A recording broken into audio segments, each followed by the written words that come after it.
sebagai orang yang memang people pleaser dan sering melakukan people pleasing ini, dampaknya nyata.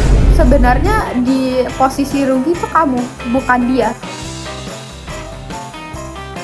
Dan juga harus bisa memikirkan semuanya, masa depan, masa lalu, semuanya itu sebelum menjawab iya.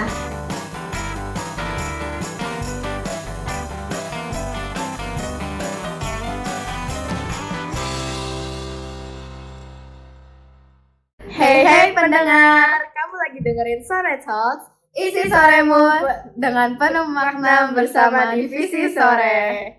Nah, di episode kali ini kami akan membahas topik yang cukup sering terjadi tanpa disadari, yaitu people pleasing. Nah, pernah gak sih kamu bilang iya hanya karena gak enak? Padahal mah kamu tuh gak sanggup ngerjainnya. Kalau iya, berarti kamu lagi ada di posisi people pleasing. Nah, pas banget hari ini tuh kami bakal obrolin caranya gimana sih stop bisa jadi people pleaser, karena jadi people pleaser itu nggak enak banget guys. Nah, tapi sebelum itu aku mau nanya dulu, pengalaman jadi people pleaser itu apa sih? Nih, karena jujur saya sendiri itu tipikal orang yang seperti ini ya. Saya tipikal orang yang memang people pleaser. Pengalaman yang paling sering terjadi itu di lingkungan sekolah, misalnya di dalam pertemanan. Kalau misalnya ada teman yang mau minta bantuan, walaupun sebenarnya bantuan itu nggak membawa benefit apa-apa buat diri aku personally, tapi karena emang nggak mau menyusahkan orang lain, aku lebih rela ya udah deh ngorbanin waktu aku dibanding ngorbanin waktu dia. Padahal sebenarnya itu bukan tugas aku, bukan kewajiban aku, tapi tetap aja aku lakuin karena perasaan tidak enak, terus juga karena kasihan kan. Itu gak enak banget sih jujur. Nah, buat kalian yang udah nonton sampai sini dan gak tahu artinya people pleaser itu apa, nah definisi sederhananya people pleaser itu seseorang yang lebih memprioritaskan kebutuhan orang lain dibanding perasaan dan kebutuhan dirinya sendiri. Biasanya orang-orang yang people pleaser ini karena mereka ingin menghindari konflik atau ingin mempunyai perasaan diterima di dalam lingkungan, entah lingkungan sekolah, kerja, maupun dimanapun. Dan mereka ini, orang people pleaser ini bukan berarti mereka tidak punya pendirian, namun mereka cuman mempunyai rasa takut untuk mengatakan tidak.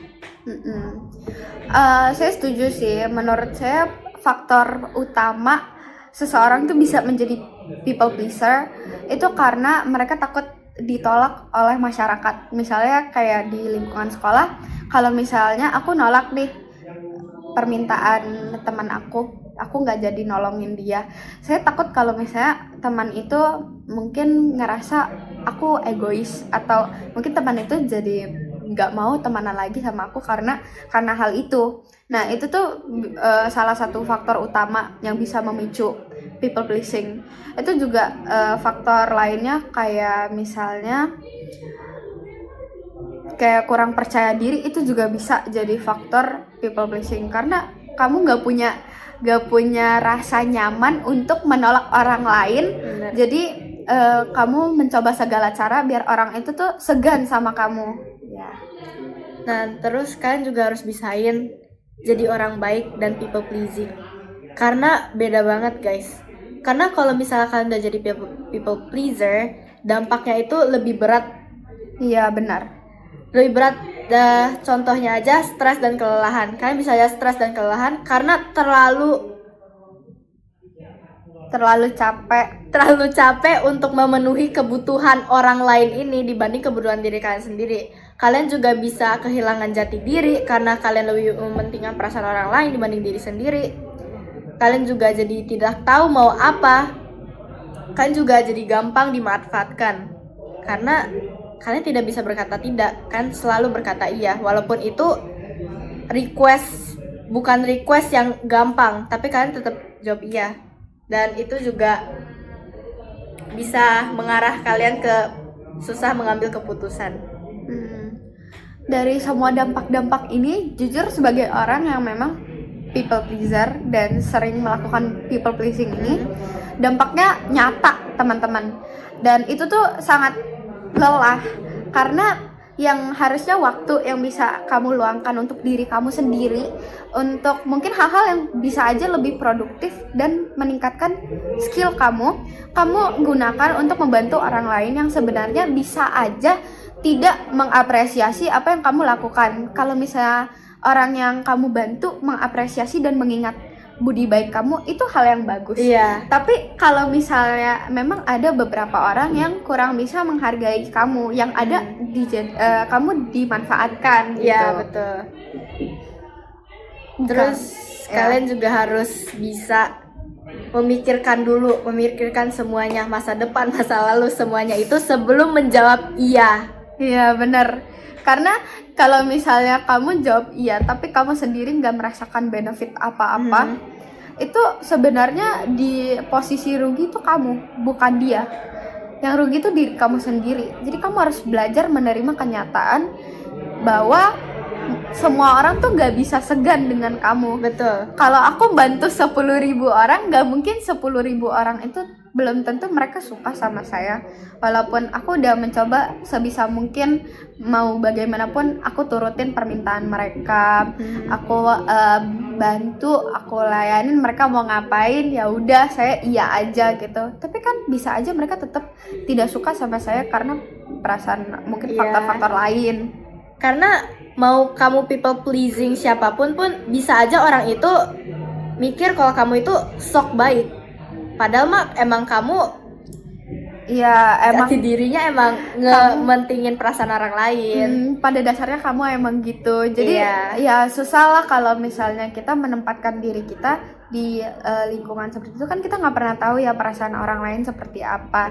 Jadi hal yang paling baik yang bisa kalian lakukan itu fokus ke diri kalian sendiri. Betul. Karena kalau misalnya kalian fokus ke diri kalian sendiri, orang-orang tuh bakal secara otomatis udah segan sama kalian.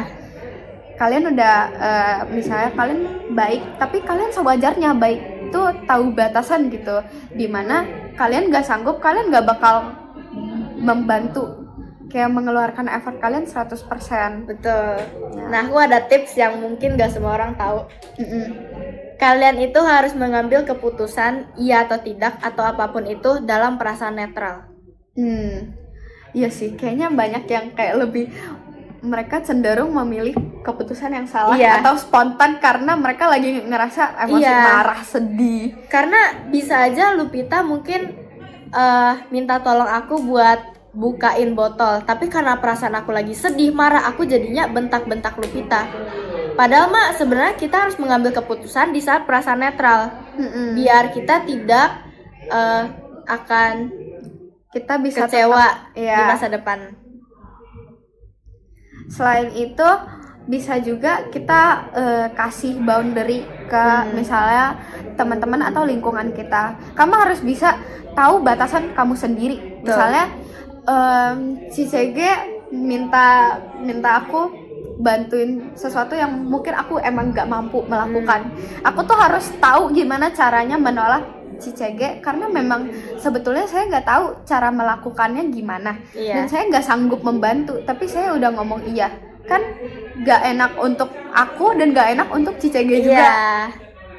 Nah, kalian juga harus stop over apologizing. Iya, benar. Karena kamu minta maaf bukan berarti di situasi itu kamu yang salah. Kamu minta maaf juga bukan berarti orang yang menolong.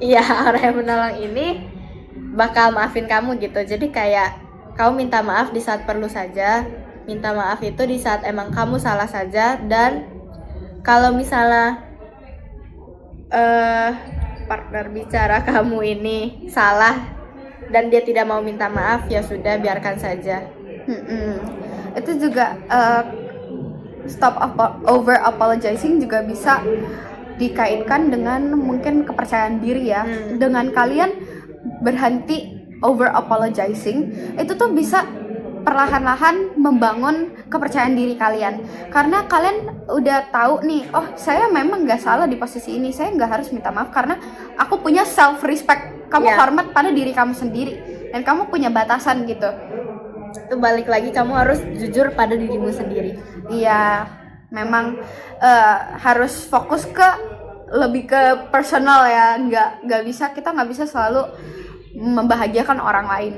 Memang ini kedengarannya egois, tapi faktanya seperti itu guys. Tidak semua orang itu suka menjadi people pleaser, dan nggak semua orang itu suka memperhatikan perasaan orang lain. Beberapa orang itu ada yang lebih egois.